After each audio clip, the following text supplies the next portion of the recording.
Naujausi pranešimai apie paslaptingą Nancy Guthrie dingimą. Pimos apygardos šerifo biuras ką tik patvirtino šokiruojančią naują informaciją apie išpirkos raštelius, kurie slėgė šią bylą. Pirmą kartą matome tikruosius išpirkos raštelius iš teisėsaugos. Be to pasirodė šiurpinanti naujiena. Policija regis mano, kad tai nebuvo spontaniškas nusikaltimas. Įtariamasis galėjo tykoti prie namo, stebėti aplinką ir laukti tobulo momento smogti. Tai naujausių žinių laida On the Case, kurią pristato Law and Crime. Aš Chrisas Stewartas.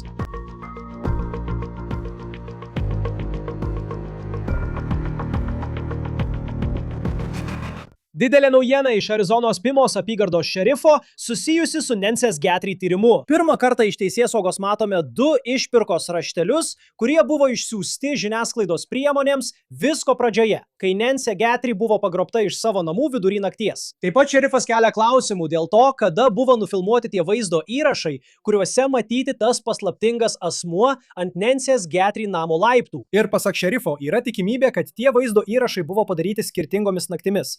Yra daug ką aptarti. Tai iš tikrųjų pirmas kartas per kurį laiką, kai gavome informaciją tiesiogiai iš Pimos apygardos šerifo. Dabar prie manęs prisijungia viešnia, kuri padės apie visą tai pasikalbėti. Anžaneta Levy, Crime Fix laidos vedėja Law and Crime kanale. Anžaneta, ačiū, kad prisijungiai. Žinau, kad taip pat seki šią bylą. Prieš pradėdami kalbėti apie išpirkos raštelius, ką manai apie šios informacijos paskelbimo laiką būtent šiandien? Buvo pranešta, kad DNR tyrimas iš plauko skaidulos nieko neparodė. Teisingai. O tada po kelių valandų pasirodo gana didelis pranešimas spaudai apie išpirkos raštelius ir galimai informacija apie asmenį prie įėjimo durų. Na, ačiū, kad pakvietėte mane, Krisai. Manau, kad laikas pasirinktas tyčia. Manau, tai gali reikšti kelis dalykus. Tai gali reikšti, kad jie tikrai yra visiškai beviltiškoje situacijoje ir neturi kito pasirinkimo, arba jaučia, kad neturi kito pasirinkimo, kaip tik paviešinti šią informaciją, tikėdamiesi, kad kas nors pamatys šios užrašus ir galbūt atpažins raštą. Arba galbūt tai daroma tyčia, nes jie bando pamatyti, kaip galimas įtariamasis sureaguos. Taigi čia yra kelios galimybės. Faktas, kad jie sako, jog iš tos plaukų DNR nieko neišėjo. Man labai įdomu, nes atrodė, kad jie dėjo daug vilčių į tai. To DNR tyrimą, kuris buvo atliekamas su tuo plauku be šaknies. Ir panašu, kad iš to nieko neišėjo. Taigi manau, kad jie kalbės tik tada, kai jaus, jog tai naudinga tyrimui, nes šerifas Nanosas tik kelis kartus kalbėjo su tam tikromis vietos žiniasklaidos priemonėmis. Jis pastaruoju metu iš tikrųjų nedavė daug interviu didžiosioms nacionalinėms žiniasklaidos priemonėms. Taigi gali būti kelios priežastys, kodėl jie nusprendė šiuo metu paviešinti šią medžiagą. Taip, ir aš galvoju apie šerifą Nanos po Savanos Guthries vaizdo įrašo. Ji šią savaitę paviešino tą vaizdo įrašą, kuris buvo pirmasis po ilgesnės pertraukos, toks asmenukės stiliaus, kokį matėme tyrimo pradžioje. Ji prašė to, kas paėmė jos mamą pasielgti teisingai. Ir tada jis atsakė, kad jiems dar reikia ištirti daug DNR. Ir iki šiol atrodo, kad tai nieko nedavė. Pereikime prie to, kad dabar turime 2 išpirkos raštelius, kuriuos skaitome tiesiai iš šerifo biuro. Antrožio, manau, mes dar patys nematėme. Taigi, tuojau jį perskaitysiu, bet pradėsime nuo pirmojo. Būkite kantrus, kol perskaitysiu tai ir mes tai parodysime ekrane. Sveika, Savana! Mes turime tavo motiną Nancy. Ji yra saugi, bet išsigandusi. Ji bus laikoma dėl išpirkos. Kai tik gausime mokėjimą, ji bus paleista nenukentėjusi. Mes laikysime ją ne ilgiau kaip 7 dienas. Tau reikės atsiųsti bitkoinų, kurių vertė 4 milijonai JAV dolerių iki ketvirtadienio 5 dienos 17:00 valandos. Jei mokėjimas nebus gautas, išpirka bus padidinta iki 6 milijonų JAV dolerių, kurią reikės sumokėti iki pirmadienio 9 dienos 17:00 valandos. Kai tik mokėjimas bus gautas į žemiau nurodytą bitkoino adresą, ji bus paleista per 12 valandų nuo įmokos, ji bus paleista saugioje perdavimo vietoje Tucsone.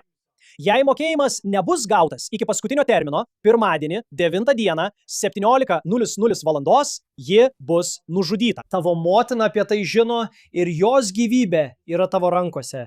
Visiems geriausia, kad tai būtų atlikta kuo greičiau. Nuo šiol su manimi susisiekti negalėsi. Derybų nebus. Nežaisk žaidimų. Teisėsauga tau nepadės. Ir tada apačioje Parašyta, kad ji turėjo baltą išmanųjį laikrodį ant grindų prie savo lovos, o baltas prožektorius kieme buvo sunaikintas. Ir buvo keletas pranešimų apie šį raštelį su išmaniuoju laikrodžiu, apie kurį girdėjome pačioje pradžioje, ir kalbų apie prožektorių. Turiu omenyje visų pirma, tai tiesiog šiurpu skaityti, kai visą tai peržiūri. Ir buvo tam tikras prieštaringų anoniminių pranešimų srautas. Reuters paskelbė straipsnį, kad šie išpirkos rašteliai gali būti visiškai netikri. Manau, kad faktas, jog tai iš tikrųjų matome iš Pimos apygardos šerifo ir jie tai skelbia viešai, nežinau, ar tai patvirtina. Jie to nepatvirtina, bet atrodo, kad tie rašteliai gali iš tikrųjų turėti pagrindo. Taip, jie gali turėti pagrindo. Visada galvojau, ar šie rašteliai nebuvo priedanga laimėti laiko, kad būtų galima nuslėpti žmogžudystę. To nežinau, bet tokia mintis man visada kirbėjo. Akivaizdu, kad jie dabar tai paviešina dėl tam tikros priežasties. Jie to nedarė anksčiau, arba tiksliau iki šiol. Žinote, jau praėjo 6 mėnesiai nuo Nancy Guthrie dingimo. Taigi, manau, šiame raštelėje yra įdomių dalykų, kaip jie sako. Nekvieskite policijos, jie nepadės, jie negali jums padėti. Jie labai kategoriški ir tuo įsitikinę. Policija jau buvo iškviesta. Policija jau buvo iškviesta, kai šie rašteliai buvo išsiųsti. Jie buvo išsiųsti vietinėms televizijos stotims ir TMZ. Policija jau žinojo. Teisinga. Štai kai policija gavo šios užrašus.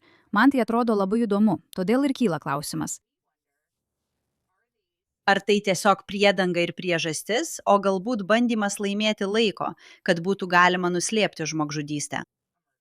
Tai yra mano mintis. Kas man dar įdomu šioje situacijoje, čia yra rašybos klaida. Noriu į tai atkreipti dėmesį. Žodis received šiame užraše parašytas netaisyklingai. Žinai, nežaisk žaidimų, teisėsauga tau nepadės. Bet jie pateikia tas 2 detalės, kad parodytų, žiūrėk, nes kalbame rimtai, pažiūrėk į prožektorių. Mes žinome, kur palikome laikrodį ir panašiai. Taigi, manau, čia yra įdomių dalykų. Ir man taip pat įdomu, kad Savannah Guthrie šiuo metu nedirba laidoje Today Show. Ji, žinote, tariamai yra vakaruose, vakarų pakrantėje, kur filmuojama Wordle laida. Teisinga. Nauja žaidimų laida. Taigi ji pastarąją savaitę ar panašiai nedalyvavo laidoje Today Show. Manau, čia yra daug įdomaus. Nekvieskite policijos, bet mes išsiųsime tai vietiniai televizijos stočiai. Taigi policija jau buvo iškviesta. Yra daug klausimų. Man dėl to kyla daug klausimų. Taip, ir aš prisimenu, kai visa tai vyko, tai jau buvo pagrindinė naujiena. Visi prisimena metų pradžią, kai visa tai vystėsi. Tai buvo metų istorija. Ir galbūt ji tokia išliks iki metų pabaigos. Pirmasis, kuris man taip pat užkliuvo prieš perskaitant antrąjį, buvo USD. Nes, mano manimu, niekas nesako USD, jei esi Jungtinėse valstijose. Tu tiesiog pasakytum, žinai, 10 milijonų, 6 milijonai dolerių. O sieną tu gali kirsti į Nogalesą, kuris yra vos už valandos į pietus nuo Tuksono. Aš iš tikrųjų esu kirtęs tą sieną ir man labai įstrigo, kaip lengva ją pereiti. Žinai, siena gal atsidaro apie 6 ryto, bet jie netikrina dokumentų, kai eini per ją. Tad kyla klausimas, jei jie galėjo pereiti sieną, žinai, kaip lengva būtų tai padaryti? Nes grįžtant, jie tikrina tavo pasą ir viską. Leis perskaityti šį antrąjį raštelį. Ir ji prasideda visiškai kitaip. Šio raštelio tonas akivaizdžiai skiriasi nuo pirmojo. Jis taip pat daug trumpesnis. Guthrie šeima, mes iki galo nesupratome jos fizinės būklės rimtumo. Mes niekada nesiekėme jos įskaudinti. Tai nebuvo mūsų ketinimas. Ji mirė netrukus po to, kai buvo paimta. Manome, kad tai buvo susiję su širdimi. Dabar ji palaidota gamtoje. Nieko, ką būtumėte padarę, nebūtų pakeitę baigties. Norime, kad jūsų šeima tai žinotų ir tikimės, kad visi rasite ramybę. Nuoširdžiai atsiprašome. Žinote, iš karto turiu omenyje net kreipiantis į Guthrie šeimą, kur pirmasis raštelis buvo skirtas Savannai, o dabar visai šeimai. Ir mes žinome, kad ji turėjo širdies problemų, žinote, ir tai kėlė nerimą.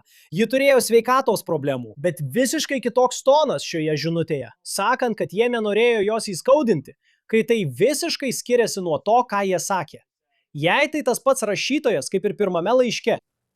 Taip, tai visiškai kitoks tonas ir aš nežinau daug. Žinai, nemanau, kad kada nors esu mačiusi pagrobimo atvejį. Ir mes nematome daug pagrobimų dėl išpirkos. Jie atrodo gana reti. Kai kas nors pasakytų, žinai, mes nenorėjome to padaryti. Mes nenorėjome jo sužeisti. Na, jūs jau pagrasinote ją nužudyti pirmame raštelyje. Jūs jau pasakėte, kad tai padarysite, jei negausite bitkoinų. Ir todėl tai visiškai kitoks tonas sakant, kad jį palaidota gamtoje. Turiu omenyje, aš ne taip žmonės nekalba. Aš jau esu tai sakiusi anksčiau. Niekas taip nekalba. Turiu omenyje, kad tai turi kitokį toną. Todėl kyla klausimas, gal kažkas naudojo ChatGPT rašyti šiuos tekstus, žinai, dirbtinį intelektą ar kažką panašaus. Bet žinokit, mums tikrai labai gaila. Ir jūs nieko negalėjote padaryti. Na, jūs sakėte anksčiau. Su Dži viskas būtų buvę gerai, jei jis būtų sumokėjęs pinigus. Milijonus dolerių išpirkos bitkoinais. Taigi, man tai atrodo labai keista. Ir man tai visiškai nesuprantama. Tai yra du skirtingi stiliai, du skirtingi tonai. Ar tai buvo bandymas priversti ką nors iš šeimos, visą šeimą pasijusti geriau, nes jie nesumokėjo tų pinigų? Žinai, tu bandai kažką nuraminti. Manau, užkietėjęs pagrobėjas taip ir elgėsi. Ne, ir žinai, aš turėjau tai paminėti anksčiau. Taigi, pirmas laiškas buvo vasario 2 dieną, o antras laiškas atėjo vasario 6 dieną. Taigi yra 4 dienų skirtumas. Ir tada motyvas toks, kad tiesiogiai kreipiesi į Guthrie šeimą, bet laišką siunti į Cole televiziją ir TMZ. Teisingai. Labai keistas žiniasklaidos priemonių pasirinkimas. Ypač jei bandai paguosti šeimą, bet vis tiek paviešini tai taip viešai.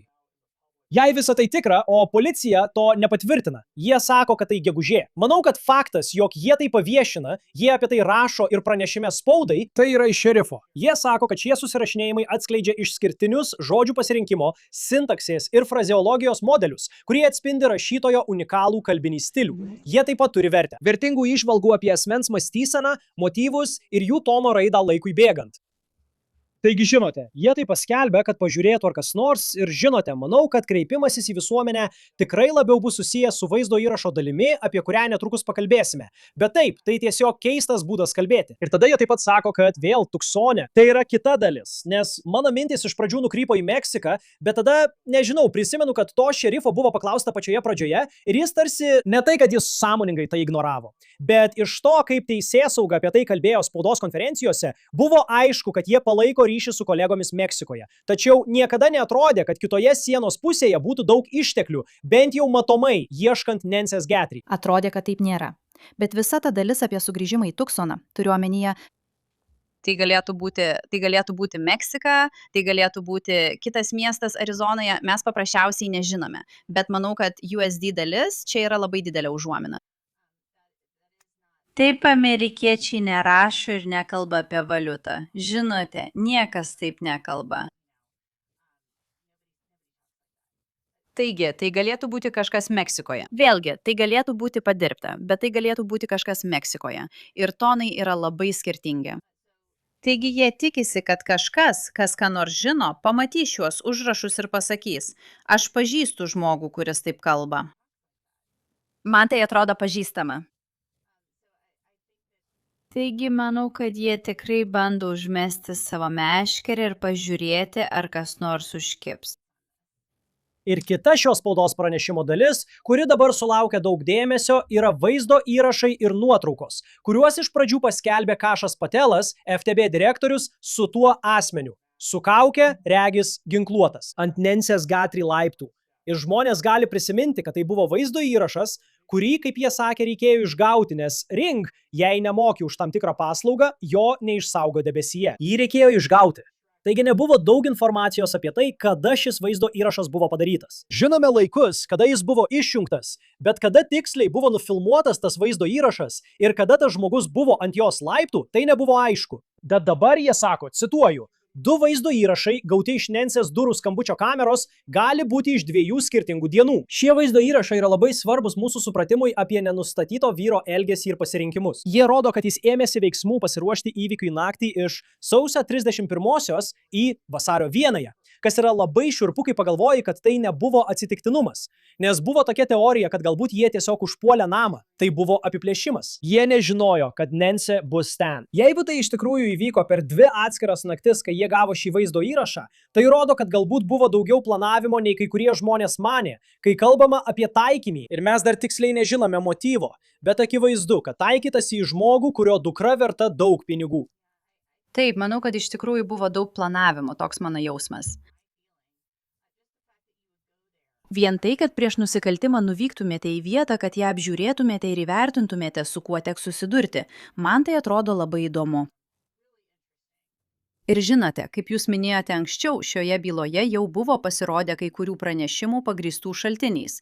Kalbėta apie tai, kad tyrime dalyvavo žmonių, kurie tikėjo, jog šie rašteliai buvo siunčiami toliau, arba kad vaizdo įrašai tiksliau buvo nufilmuoti skirtingomis dienomis. Taigi, manau, tai kelia šiurpą žinoma, kaip jūs sakote. Tas žmogus, verandos vyrukas, kurį jau matėme vaizdo įrašuose. Ir matome tą jo stambaus plano nuotrauką, vaizdo įrašą ir pro kaukę matomus ūsus. mano nuomonė, tai yra šaltakraujis veikėjas. Man netrodo, jis visiškai netrodo sutrikęs. Žinote, tas augalų siekimas, ranka siekia augalų, tai akivaizdu labai keista šios situacijos dalis ir man visiškai nesuprantama. Bet žinote, tai tiesiog man aiškiai rodo išankstinį apgalvojimą ir planavimą. Todėl nemanau, kad tai buvo atsitiktinumas. Ir vėlgi, tai galėjo būti bandymas nuslėpti žmogžudystę. Mes tiesiog dar nežinome. Yra tiek daug dalykų, kurių nežinome. Jie paskelbė daug informacijos, bet akivaizdu, kad vis dar yra labai daug informacijos, kurios šiuo atveju neturime. Na ir mes taip pat nežinome, kokia buvo tiesioginė komunikacijos linija su Getriu. Šiuo būdu mes nežinome, ar tas, kas siuntė šiuos raštelius, ar jie iš tiesų autentiški. Žinote, gal jie visą laiką turėjo atskirą bendravimo liniją su Gatris. Ir štai kodėl Savana, žinote, aš nesakau, bet galbūt dėl to šią savaitę pasirodė tas vaizdo įrašas. Mes nežinome, kodėl ji pasirinko būtent tą akimirką paskelbti tą vaizdo įrašą ir vėl kreiptis į šį asmenį šią savaitę. Tačiau policija, šerifo pavaduotojai, Pimos apygarda, jie paskelbė dar vieną dalyką ir tikisi, kad žmonės dar kartą peržiūrės tą vaizdo įrašą, žinodami, kad jis gali būti iš kelių skirtingų naktų. Ir tai tarsi, kažkas ten tikrai turi ką nors žinoti, kas žinoma nėra naujiena. Tačiau jie išvardijo įdomų būdų rinkinį. Ir tai gali būti tiesiog įprastas būdas, kaip paskelbėte informaciją, kai ieškote žmogaus, kuris galėjo būti susijęs su nusikaltimu, bet visuomeniai verta pagalvoti apie žmonės, ypač jei gyvenate tose vietovėse, žinote, Tuksonas, Pimos apygarda ar kur tik tai būtų. Ir jūs pastebite, kad kažkieno elgesys pasikeitė, tai gali būti įspėjamasis ženklas, kad galbūt jie buvo kaip nors susijęs su tuo. Taigi, aš tiesiog perskaitysiu šios punktus. Jie sako, kad nuotaikos pasikeitimas arba nerimo, nervingumo ar irzlumo požymiai, fizinės išvaizdos pokyčiai, plaukų spalvos ar kirpimo pakeitimas, veido plaukų užsiauginimas ar nusiskutimas ir panašiai, nepaaiškinamos traumos, įpjovimai ant rankų, mėlynės ir panašiai tuo laikotarpiu, kai Nancy paskutinį kartą buvo matyta. Įprastos rutinos pokyčiai, pavyzdžiui, praleistas darbas, paskaitos, susitikimai, staigus išvykimas iš vietovės, apie jos dingimo laiką, transporto priemonės valymas ar remontas. Nepaaiškinamas susidomėjimas arba abejingumas Nancy Gatry apylinkėms, pastebimas stiprus susidomėjimas arba abejingumas tyrimu, arba nepaaiškinamos žinios apie situaciją. Jūs tai perskaitėte ir tokių dalykų yra daug. Tai tarsi jau esame matę tokiose istorijose, ką žmonės turėtų stebėti. Tiesiog svarstau, žinote, dabar suvokdamas, kai sakau tai, kad jau praėjo 6 mėnesiai nuo tada, kai jį dingo, tarsi, kur visa tai buvo prieš 6 mėnesius? Kodėl dabar kreipiamasi į visuomenę? Nes jie paskelbė vaizdo įrašus, o tada spaudos konferencijos tarsi nutrūko. Ir dabar po 6 mėnesių tiesiog nerimauji, kad jie tikrai yra tokioje situacijoje, kur tiesiog tikisi, kad sulauks skambučio su informacija, kuri išspręs šią bylą. Ir tai gali būti jų viltis, turiu omenyje, tai gali būti desperacijos ženklas, tikrai gali. Praėjo 6 mėnesiai nuo įvykio.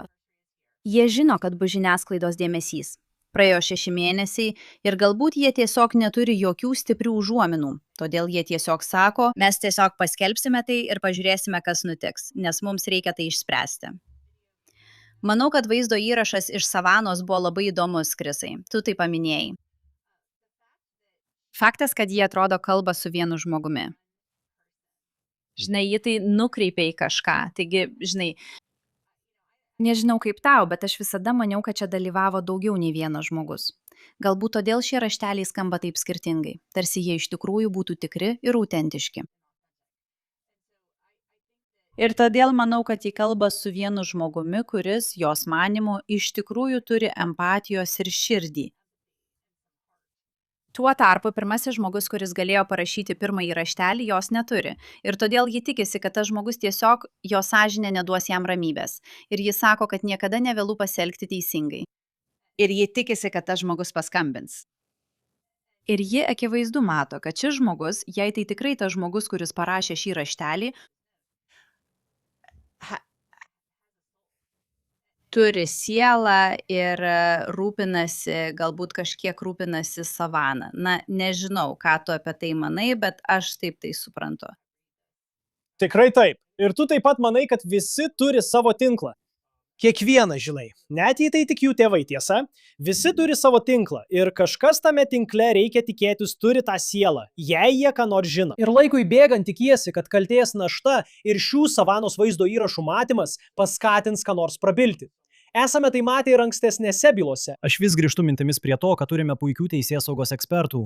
Ir prisimenu pradžioje, kai pasirodė tas vaizdo įrašas su vaikinu nuo verandos, kiek daug jų, buvę FTB agentai, buvę didžiųjų miestų teisėsaugos pareigūnai, sakė, kad šis vaikinas atrodo visiškas mėgėjas, tiesa, kaip pavyzdžiui tas kuprinės nešiojimas. Ir jis turi tą kaukę, per kurią vis tiek galima šiek tiek matyti jo veido dalis. Ir atrodo, kad jei paprašytum dirbtinio intelekto parodyti, kaip atrodo įsilaužėlis, tai būtų būtent toks vaikinas. Tai tiesiog Helovyno kostiumas. Ir vis dėlto visi, nuo Donaldo Trumpo ir Kešo Patelo iki FTB pajėgų, dirbo prie šios bylos. Visos šios skirtingos agentūros atrodo deda milžiniškas pastangas, bandydamos tai surasti.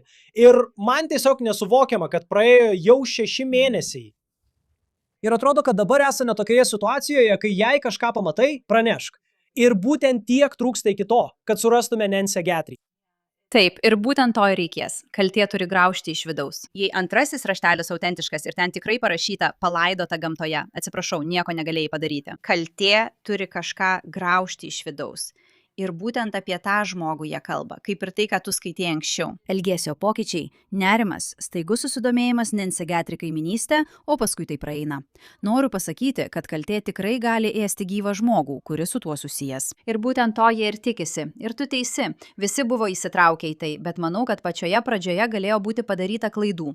Žinai, šerifas Nana sakė, kad jie iškvietė FTB, bet Kešas Patelis, žinai, tarp jų dviejų vyko žodžių karas. Jis, žinai, sako, kad jie buvo įtraukti tik po 4 dienų ir kad buvo prarastas brangus laikas. Taigi, žinai, mane stebina, kad galbūt nebuvo padaryta daugiau pažangos siekiant arešto. Bet taip pat, Krisai, mes tiesiog nežinome. Mes nežinome, ar jie stebi keli žmonės, ar šiuo metu jie tiesiog yra beviltiški. Teisingai. Ir žinoma, reikia suteikti jiems pasitikėjimo kreditą, kol jie toliau dirba. Žinote, turite šerifą Chrisą Naną, Chris Nanos, Pimos apygardoje. Jis sulaukė daug kritikos. Buvo daug pranešimų apie galimą įtampą tarp FTB ir Pimos apygardos šerifo biuro bei klausimų, ar jie veikia išvien. Žinau, kad yra speciali darbo grupė. Ką jūs manote šiuo metu? Nes kai žiūrite į tą, kyla klausimas, ar FTB tikrai rūpinasi vaizdo įrašų dalimi ir bando nustatyti, kur yra ši bitkoino piniginė. Kiek iš tikrųjų Pimos apygardos šerifas dalyvauja skaitmeninės ekspertizės procese šioje byloje, pavyzdžiui, tyriant skaitmeninius įrodymus, tokius kaip išpirkos raštelis ir jo kilmė. Žinote, iš kur atsirado šie vaizdo įrašai pastarosiomis dienomis? Ką jūs manote apie tai, kad būtent šerifo biuras šiandien paskelbė šią informaciją? Na, jie yra pagrindinė agentūra. FTB atlieka pagalbinį vaidmenį. FTB turi visą patirtį, kai kalbama apie elektroniką ir išteklius reikalingus visiems tiems daiktams bei mobiliųjų telefonų trianguliacijos duomenims analizuoti, telefonų vietai nustatyti pagal ryšio bokštus ir žinote, FTB CAS komanda. Jie turi visus tuos išteklius. Bet Pimos apygardos šerifas vis dar vadovauja šiai bylai. Taigi FTB tiesiog padeda ir teikia išteklius. Man asmeniškai buvo pasakyta, kad, žinote, pradinis detektyvas, kuris vadovavo šiai bylai, buvo pakeistas labiau patyrusių tyrėjų. Tai buvo klaida pradžioje ir dabar jie dirba kartu. Bent jau tie darbo grupės nariai bendradarbiauja, bandydami išspręsti šią bylą. Taigi, nors FTB suteikia daug išteklių ir žinot, tikriausiai analizuoja visą šią vaizdo medžiagą ir panašius dalykus, bet žinote, tokie dalykai užima laiko. Tai užima laiko. Taigi Pimos apygardos šerifas bus, žinote, kol šioje byloje neatsiras federalinis pagrindas, federalinė valdžia neperims vadovavimo. Šerifo biuras vis dar vadovauja tyrimui ir jie vis dar yra tie, kurie, žinote, vadovauja šiam tyrimui. Kol nesužinosime, kad galbūt bus pateikti federaliniai kaltinimai, nes šiuo metu nėra jokio ryšio, kuris parodytų, kad FTB turėtų vadovauti šiam tyrimui. Taip, pamatysime, kas bus toliau. Tiesiog neįtikėtina. Praėjus 6 mėnesiams Nancy Guthrie paieškos vis dar tęsiasi. Anžaneta Levy, Crime Fix laidos vedėja Law and Crime kanale. Jūs visada atliekate neįtikėtiną darbą. Labai ačiū, kad prisijungėte ir pasikalbėjote apie tai, nes mes abu toliau sekame šią bylą. Taip, ačiū, kad pakvietėte, labai vertinu tai. Prieš baigdami noriu parodyti šiuos numerius ekrane. Jei turite kokios nors informacijos apie Nancy Guthrie vietą, skambinkite 1-800. Skambinkite FTB arba 88 Crime. Galite likti anonimiški. Tai būtų viskas šios On the Case laidos, kurią pristato Law and Crime. Prenumeruokite mus YouTube ir Spotify. Taip pat dabar transliuojame per Peacock. Aš esu Krisas Stewartas. Iki kito karto.